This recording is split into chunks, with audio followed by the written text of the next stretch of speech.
Ողջույն հարգելի հեռուստառադիո լսողներ, այս հաղորդման ընթացքում ձեզ հետ են լինելու Դավիթը եւ Շարմաղը։ Այսօր մեր քննարկման հիմնական թեման լինելու է արհեստական բանականությունը եւ ապագա աշխարհը։ Դավիթ, ինչ ես կարծում, ինչպես է արհեստական բանականությունը մինչ այժմ զարգացել եւ ներխուժել մեր կյանք։ Կարծում եմ զարգացումը կախված է մեզանից ու կախված թե մենք ոնց կօգտագործենք արհեստական բանականությունը, թե մեր առօրյայում, թե մեր աշխատանքում ու թե ընդհանրապես կյանքում, քանի որ արհեստական բանականության զարգացման տենդենսները սկսել են արագացնել մեր կյանքը, ինչը բերում է նոր փոփոխությունների ու նոր աշխատատեղերի ու զարգացման նպատակների փոփոխության։ Իդեպ Դավիթ, միջազգային հարցումներ կատարող IBM ընկերությունը 2023 թվականին կատարել էր արհեստական բանականության հետ կապված հարցումներ, որի շնորհիվ պարզ էր դարձել, որ ընկերությունների 40%-ը արդեն օգտագործում է արհեստական բանականություն իր օպերացիոն համակարգերում,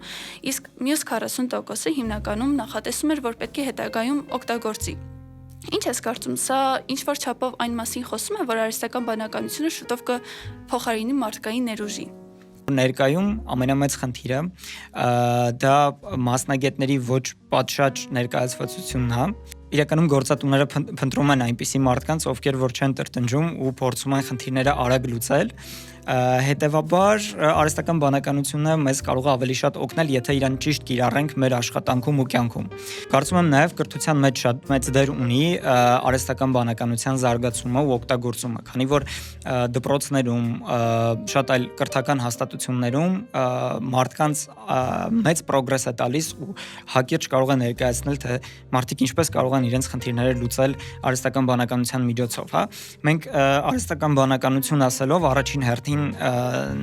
մտածում ենք հենց ChatGPT-ի մասին, ինչը որ մեծ կիրառություն է ունեցել ու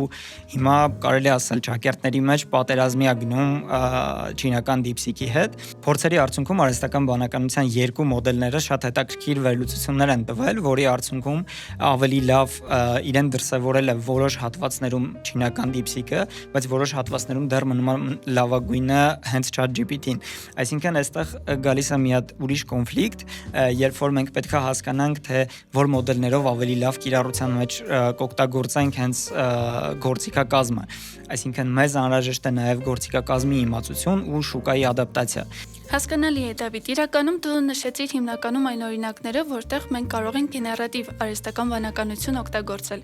Սակայն, քանի որ նաև աշխարհը գնում է ավտոմատացման եւ վերջին տարիներին շշուկներ էին տարածվել, որ կան ավտոմեքենաներ, որոնք կարող են լրիվ վարորդներին փոխարինել նույն արհեստական բանականության շնորհիվ։ Դու նշեցիր, որ մենք կարող ենք կիրառել դա որպես գործիք, բայց այս դեպքում ինչպես վարորդները կարող են խնդրին մոտենալ եւ ասել, որ արհեստական բանականությունը իրենց փոխարինում է, իրենք այս տարբերակում չունեն այդ շանսը։ Դա իրականում ամենամեծ խնդրեմը, որ շատերը դեռ սկեպտիկորեն են վերաբերվում այդ ամեն ինչին։ Կան շատ փորձեր, օրինակ վերջերս Տեսլան փորձարկում էր նույն ավտոպիլոտի տարբերակը, երբ որ իրենց թռիչքուղի դեպի գնում էին ավտոմեքենաները, ոնց որ գործարանից մինչև գործարան գնում էին ավտոմատ ու ցույց էր տալիս, որ այնտեղ վարորդ իրենց անհրաժեշտ չի։ Ու մենք պետք է հասկանանք, թե որ ոլորտներում է դա կիրառվելու, իսկ որ ոլորտներում ոչ։ Դες մենք քննարկում ենք սովորական վարորդների մասին,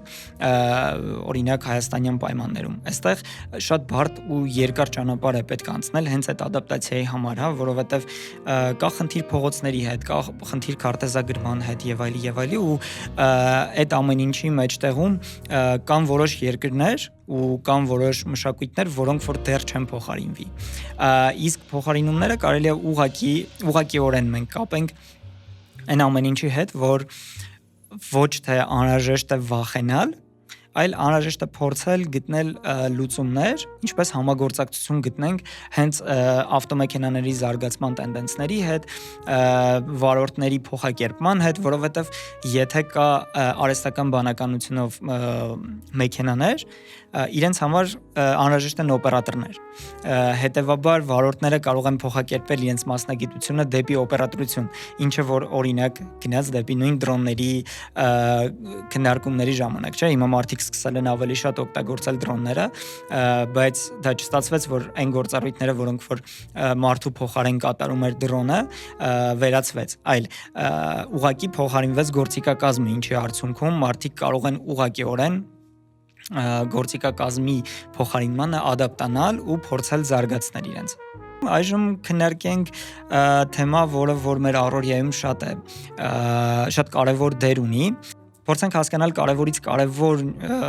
կետերը, թե որոնք են, որ արհեստական բանականությունը կարող է դեր ունենալ ու արդյոք կա ինչ-որ թաքնված ներուժ այդ ամեն ինչի հետևում, որ կարող ենք օգտագործել մեր մարզերի զարգացման ու առաջխաղացման համար։ Ինչ կարծիքի ես, Շարմախ։ Միանշանակ այն կարծիքին եմ, որ իհարկե այդ ներուժը կա եւ հետաքրքիր մի բան եմ ուզում նկատել եւ պատմել, որ այդ ներուժը շատ հաճախ թաքնված է լինում հենց սխալվելու մեջ։ Արդյոք համաձայն ես այդ մտքի հետ, քանի որ մենք ունենք շատ իրական դեպքեր, երբ մարդիկ սխալվել են եւ այդ սխալից հետո են կարողացել ավելի մեծ հաջողությունների հասնել եւ դրա վառօրինակը Իլոն Մասկն է։ Ճիշտ է, Իլոն Մասկը օվկիանոսից այն կողմ է գտնվում եւ մեր մարզերին կարծես թե ոչ մի ազդեցություն չի թողնում։ Բայց մենք այդպես չենք կարող միանշանակ մտածել, ինչու, որովհետև Իլոն Մասկի գործունեությունը կարելի ասել գլոբալ ազդեցություն է թողնում եւ իր ներգրավվածությունը արհեստական բանականության մեջ, դիեզերական հրթիռաշինության մեջ փոխում է մեր ապագայի ճակատագիրը, կարելի ասել, եւ համենայն դեպս կարեւոր է, որ ոչ միայն մարզերով դիտարկենք, այլ գլոբալ դիտարկենք այս ներուժի բացահայտումը։ Ինչ ես կարծում, ինչ է տալու մեզ այս զարգացումները։ Տես իրականում զարգացումները մենք քննարկում ենք, որ Իլոն Մասկը գտնված օվկիանոսից այն կողմ, բայց իր որոշումները ուղիղ կապ են ունենում հենց մեր մարզերի զարգացման եւ այլի հետ, օրինակ ամենավառ օրինակը, որ ունենք, սա վերջերս USAID փակման մասին լուրերն է, որը հայտարարեցին Իլոն Մասկը ու Դոնալդ Թրամփը, ինչի արդյունքում շատ ընկերություններ օգտվում էին հենց USAID-ի կողմից տրամադրվող գրանտային ծրագրերին եւ այլ աջակցող ծրագրերին ու մենք ունեցանք ինչ-որ կոնկրետ խնդիր, որի ժամանակ մենք ուղղակի չենք կարողանում անտեսել, աշխարհաքաղաքական փոփոխությունները հենց ուղիղ ազդեցություն են ունենում նաև մեր վրա ու պետք է փորձենք այդ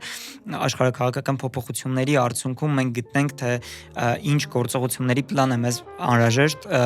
օրական պլանով ու նաև տարեկան պլանով կատարելու, սովորելու, առաջնորդվելու, տես մենք օրինակ քննարկում ենք, որ անհրաժեշտ է ադապտանալ շուկային, իսկ շուկայում ադապտանալու համար մեզ նոր մասնագիտություններ են ի հայտ գալիս։ Վառ օրինակներից մեկը օրինակ prompt engineering-ն է, դրա հայերենը դեռ չգիտեմ անկեղծ, բայց իրեն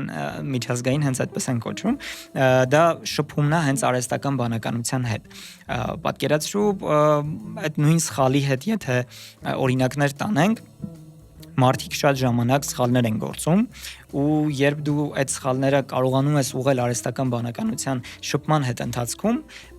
ինչը իրենց ներկայացնում ընդհանրապես prompt engineering-ը, երբ որ մենք ուղղակի շփվում ենք արհեստական բանականության հետ ճիշտ հարցադրումների միջոցով։ Պատկերացրու իրավիճակ, երբ որ դու սխալվել ես, ինչ-որ հարցը տվել ես, կարողանում ես այդ սխալը վերաձևակերպել, ուղղել ու ստանալ այն ճիշտ պատասխանը, ինչը որ քեզ անհրաժեշտ է։ Ինքը այսօրվա դրությամբ համարվում է մասնագիտություն ու շատերի կարծիքով դա նաև ապագայի մասնագիտություն է, որովհետև նույն ընկերությունները, մարդիկ, անհատները, կազմակերպությունները, ովքեր որ շփվում են արհեստական բանականության հետ ու չունեն շփում արհեստական բանականության հետ, ի հայտ են գալիս մարդիկ, ովքեր որ կարող են ծառայություն մատուցել, կարող են ուղիղ կապ ունենալ իրենց ազդեցությունը թողնել հենց իրենց որոշումների վրա։ Ինչով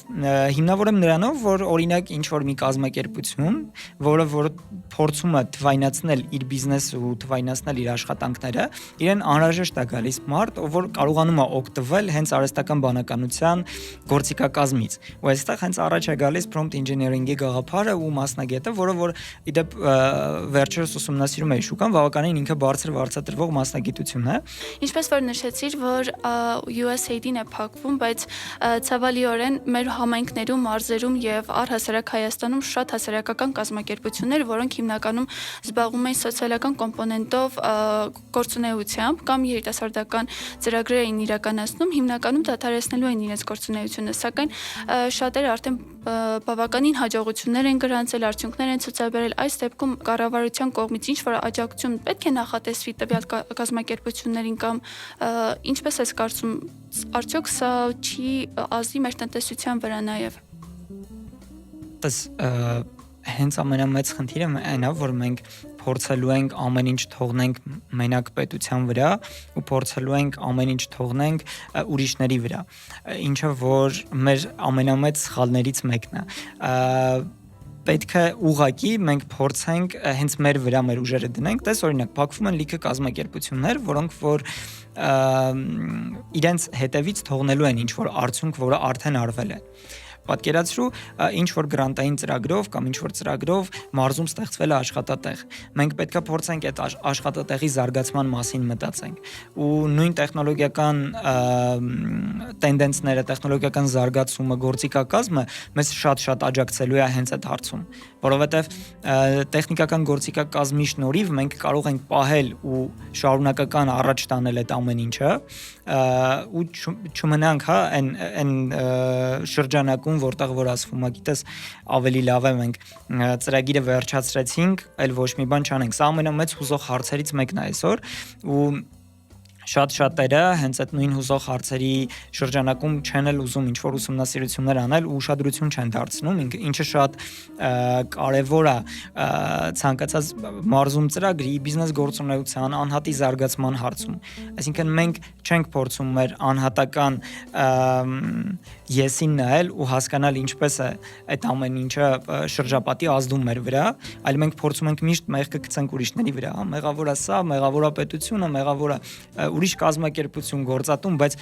ոչ մի դեպքում մեղավոր չենք մենք ինչ որ գործողություն անելու համար։ Այսինքն կարծում եմ ամփոփելով մեր այս հիմնական թեման, կարևորից կարևորը մեզ համար այն է, որ մենք պետք է հենց այդ նույն սխալվելու իրավունքը չթողնենք ուրիշների վրա, այլ թողնենք մեզ վրա ու հասկանանք, թե ինչպես կարելի է այդ խնդիրները հենց մեզանով լուծել, հենց մենք ինքներս դառնանք մեր փոփոխությունները։ Քանի որ տեխնոլոգիաները սկսեցին զարգանալ ավելի շատ մեր արդի ժամանակաշրջաններում եւ այս խնդիրները նախկինում գոյություն չունեին, մեր ավելի մեծ սերունդը գուցե ավելի հաճախ է առնչվում եւ կարծում եմ, որ ամենակարևոր բանը, որ երիտասարդները իրենց ընտանիքներում շատ ուշադիր լինեն եւ միշտ կողքին լինել իրենց տարեցների եւ ավագընկերների, որպեսզի կարողանան ճիշտ ուղղորդել, քանի որ այս դեպքում մենք կարող ենք միանշանակ ասել, որ մեր երիտասարդ սերունդը շատ ավելի մեծագրագետ է եւ ուշադիր։ Համաձայն եմ ու նաև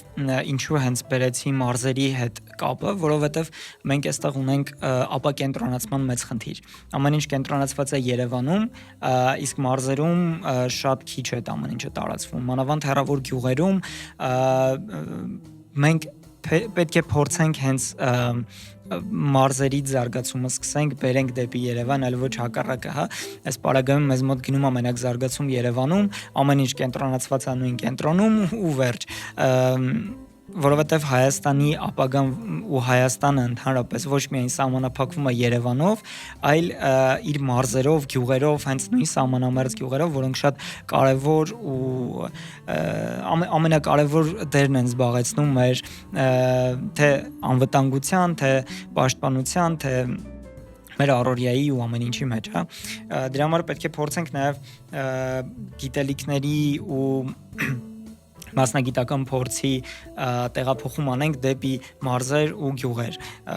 Կարծում եմ այս պարագայում շատ ընկերություններ ու անհատներ մեծ դեր ունեն ու պետք է փորձեն ավելի մեծացնել իրենց ազդեցությունը հենց այդ շրջաններում, այլ ոչ մենակ մեծ քաղաքներում կամ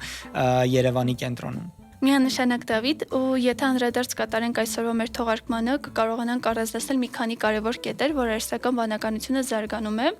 եւ զարգանում է իշա մարդկությանը, քանի որ մենք կարող ենք դա օգտագործել որպես գործիք, ավելի արագ աշխատելու, ավելի արագ տվյալներ գեներացնելու եւ մեր աշխատանքը ավելի արագ դարձնելու համար, ինչու ոչ։ Եվ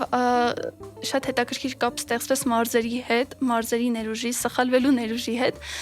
եւ եկանք հասանք մեդիագրագիտություն եւ ելի մարզեր, ինչու որովհետեւ կարեւոր է, ինչպես նշեցի, ապակենտրոնացումը եւ ուժերի հոսքը դեպի մարզեր եւս։ Դες քո ասացին ավելի շատ կավելացնեմ նաեւ այն փաստը, որ մենք պետք է փորձենք շատ կրթվենք, շատ ինֆորմացիա ստանանք ու ճիշտ վերլուծենք ինֆորմացիան, մենք ամեն օր ինֆորմացիա ստանում ենք ցանկացած տեսակի, ինֆորմացիայի պակաս 21-րդ դարում չունենք, մանավանդ ինֆորմացիան մեզ հասնում է շատ արագ, մեր ամենօրյա լրահոսում, առօրյայում, հա, շուրջ բոլորը մենք ունենք ինֆորմացիա, բայց չունենք ճիշտ եւ ֆիլտրված ինֆորմացիա, ինչի արդյունքում պետք է փորձենք ֆիլտրել տարբեր աղբյուրների շնորհիվ, բայց վստահելի աղբյուրների, կարծում եմ վստահելի աղբյուրների հարցում դուք ինքներդ կարող եք ուսումնասիրել ու հասկանալ, որովհետև ցանկացած մարդու համար վստահելի աղբյուրը համարվում է իր շրջապատում գտնվող ազդեցիկ մարդիկ ու հենց խոսքս ուղղելով այդ ազդեցիկ մարդկանց կուզենամ ընդգծել, որ իրենք ավելի շատ աշխատանք ունեն անելու, քանի որ այն մարդիկ, ովքեր ունեն մեծ լսարան, ունեն համապատասխան հարթակները, որոնց շնորհիվ մարդիկ կարող են ինֆորմացիա ստանալ ու ինֆորմացվել, հենց իրենք ազդեցություն են ունենում այդ ամեն ինչի վրա ու մեր կրթության ու շրջապատի բարեփոխման մասին։ Շատ լավ Դավիթ, սակայն մեր հաղորդումը մոտենում է իր ավարտին եւ ուզում եմ հիշեցնել մեր հեռուստադիտողներին եւ ռադիոլսողներին, որ մեզ կարող են հետեւել Armount TV եթերում եւ Ռադիովան Գյումրի FM 97.9 հաճախականությամբ։ Շնորհակալություն բոլորին այս ողջ ընթացքում մեզ հետ մնալու համար։